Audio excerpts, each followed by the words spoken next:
Good morning po sa inyo lahat. Isa pang maliyugto na ating daily Bible blessings. Pamagat po ng ating aralin ngayong umaga ay ang pagkasalungat at ang pananampalataya. Ang pagkasalungat at ang pananampalataya.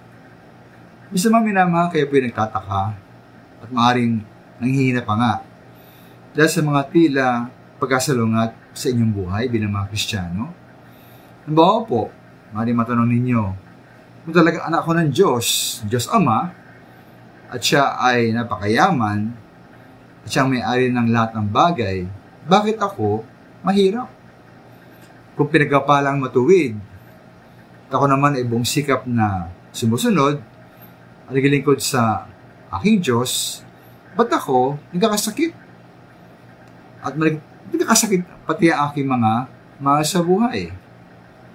Mari po dito ating makikita ang kahalagahan ng pananampalataya.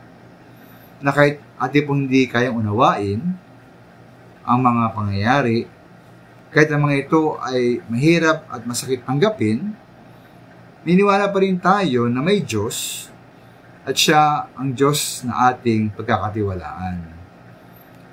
Maganda nga sabi po ni Job sa Job 13:15, bagaman ako'y patayin niya, akin ding hihintayin siya.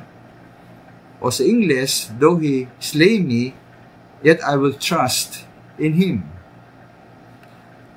At yung mga sabi mga minamahal na tayo niniwala, ang nagitiwala sa tunay na Diyos, labay tayong maniwala magtiwala na siya ang Diyos na hindi natin lubos na maunawaan.